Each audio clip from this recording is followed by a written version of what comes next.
First time ఒక వింత పక్షిని వండి మా ఆయనకి పెట్టాను.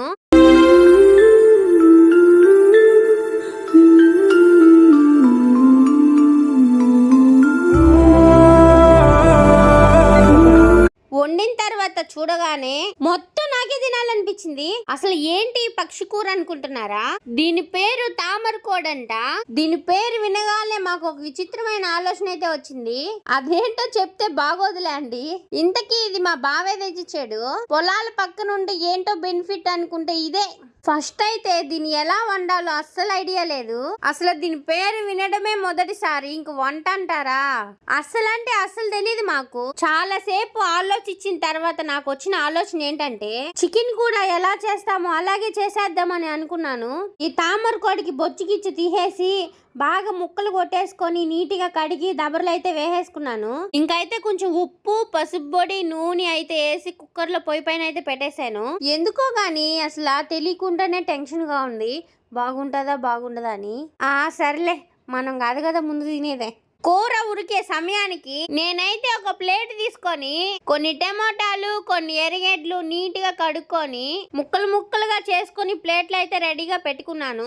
ఇంకా పెనంలో కొంచెం నూనె పోసుకొని అది హీట్ ఎక్కే టయానికి పచ్చిమిరపకాయ, కొత్తిమీర అయితే సన్నగా తరుక్కొని అది కూడా రెడీ చేసి పెట్టుకున్నాను. బాండల్లో నూనె బాగా హీట్ ఎక్కిన తర్వాత ముందుగా కోసుకున్న పచ్చిమిరపకాయలు, ఎర్రగడ్డలు అయితే వేసేసుకున్నాను. వీటితో పాటు కొంచెం కరివేపాకు కూడా వేసుకున్నాను. బాగా కాగిన నూనెలో ఎర్రగడ్డలు, పచ్చిమిరకాయలు అయితే బాగా మగ్గ పెట్టుకోవాలి. అవన్నీ బాగా మిక్సింగ్ చేసేసాను. బాగా మిక్సింగ్ చేసుకున్న తర్వాత ముందుగా కోసిన కొత్తిమీరని కూడా వేసేసుకున్నాను. ఆ కొత్తిమీర కూడా బాగా ఆనియన్స్ లో కలవడానికి మళ్ళీ కలిపేసుకున్నాను. అన్ని బాగా వేసేసుకున్న తర్వాత కొంచెం ఉప్పు వేసి అయితే మళ్ళీ కలిపెట్టేశాను. ఇలాగ బ్రౌన్ కలర్ వచ్చేదాకా బాగా మిక్స్ చేస్తూనే ఉన్నాను. బాగా మగ్గినాక టమాటాలు అయితే వేసేసాను. ఇంకా ఈ టమాటాలు కూడా బాగా వాడ్చేసుకున్నాను. ఇంకా మనం పెనులో వేసుకున్న ఎర్రగడ్డలు, పచ్చిమిరపకాయలు, టమాటాలు, కొత్తిమీర, కరివేపాకు బాగా మరిగిన తర్వాత ముందుగా మనం ప్రిపేర్ చేసుకున్న తెల్లగడ్డ, అల్లం పేస్ట్ అయితే వేసేసుకున్నాను. నూనెలో పచ్చి వాసన పోయేదాకా అయితే బాగా కలిపేసుకున్నాను. అల్లం పేస్ట్ వేస్తే ఎంత ఫ్లేవర్ వాసన వస్తుందంటే మా వంట రూమ్ మొత్తం గుమాయిస్తుంది.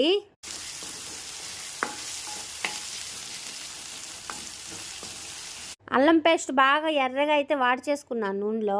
ఇవంతా బాగా వాడ్చుకున్న తర్వాత గ్యాస్ అయితే సిమ్లో పెట్టుకొని బాగా ఉడకబెట్టుకున్న మాంసం అయితే దీంట్లో అయితే వేసేస్తున్నాను. వేసిన ముక్కలన్నీ బాగా కండకు పట్టేటట్టు బాగా మిక్స్ చేసుకున్నాను.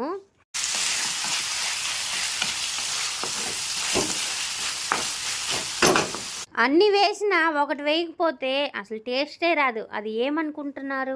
అదేనండి బాబు, చికెన్ మసాలా, గరం మసాలా. దానితో పాటు కొంచెం పసుపు పొడి, ఒక 2 స్పూన్లు కారం వేసేసిన తర్వాత బాగా అయితే కలిపేసుకున్నాను ముక్కలకి పట్టేటట్టు. కొంచెం జాగ్రత్తగా చిన్న మంట పెట్టుకొని అడుగు అంటకుండా బాగా అయితే కలుపుకోవాలి.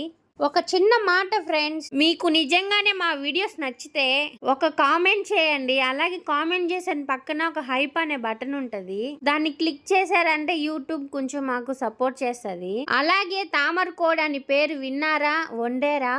ఒకసారి కామెంట్ చేయండి అబ్బా ప్లీజ్. ఇంకా మనం ఎప్పుడెప్పుడా అని ఎదురు చూస్తున్నా తామర కోడి ఫ్రై అయితే రెడీ అయిపోయింది. నిజం చెప్పండి ఫ్రెండ్స్, ఈ కూరను చూస్తా ఉంటే మీకు కూడా నోరు ఊరిపోతుంది కదా. నాకైతే ఈయన ఏం చెప్తాడా అని ఒకటే టెన్షన్ గా అయితే ఉంది. ఎందుకంటే ఈయన బాగుందని చెప్తేనే కదా నేను ఎక్కువ తినగలుగుతాను.